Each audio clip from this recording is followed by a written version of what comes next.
si spokes Hari para sabihin at i-describe na meron talagang undeclared martial law sa ating society ngayon, and weaponize lahat ng institutions of government. Lahat po nasisira, pati po ombudsman. Ambassador, Attorney Adan Alonto, bilang diplomat naman po at abogado, paano naman ninyo nakikita yung kasalukuyan na political crisis at of course constitutional climate po dyan sa ating bansa sa Pilipinas?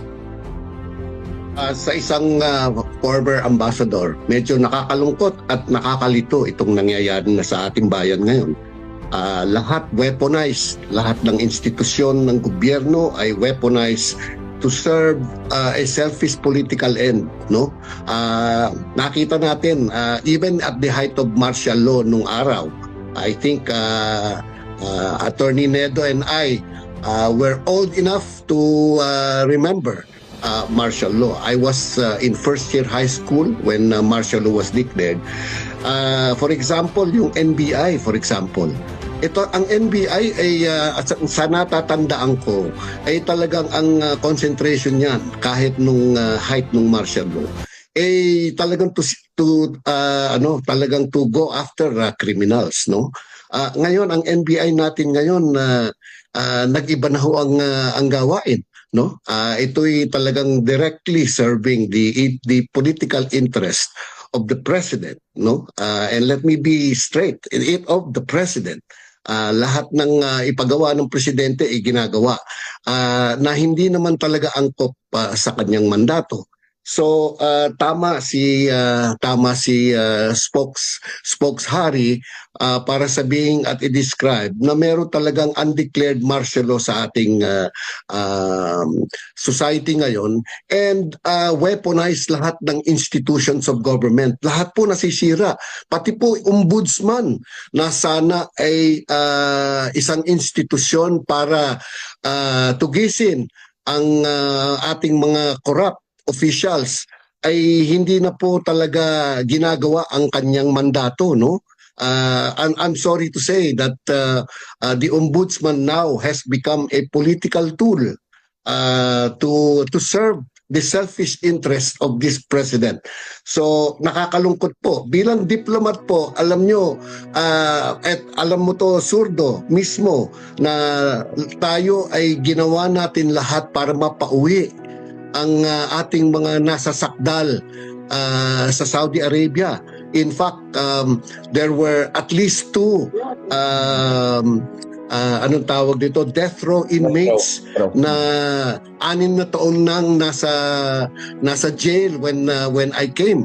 But that was my first duty, na to ensure that they be given due process at maiuwi natin ang ating lahat, no? Irrespective of whether they are guilty or not, lahat ng ating mga kababayan na nakakulong.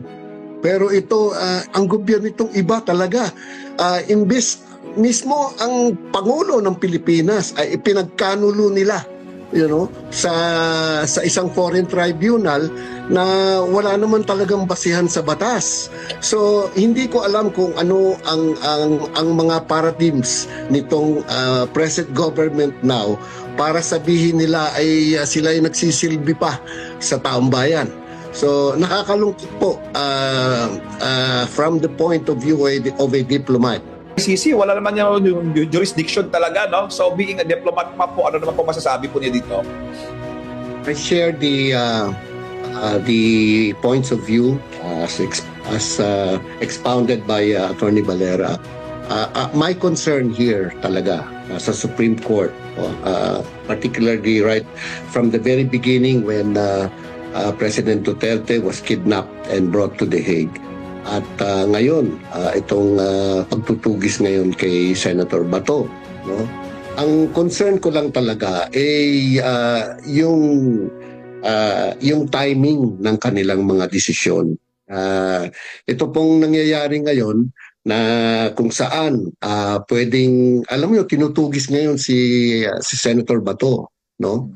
At kung hindi ma-resolve ito on the merits, because the court has yet to resolve this matter on the merits, baka lahat ito ay maging mutin academic na, no? Pagka nahuli na at dinala na si Senator Bato sa The Hague, kagaya na nangyari sa ating presidente.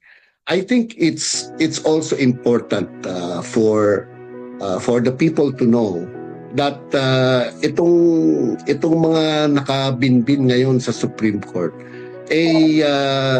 will have a widespread effect, not only sa kaso ni Bato, but more importantly, of course, doon sa kaso ni President Duterte, no? Maraming nagki-criss-cross ang mga issues dito, at it's important for the court to resolve it as soon as possible, no? I think in the dissenting opinions, this was also stressed by some of the justices. Kasi nga, pagka ito ay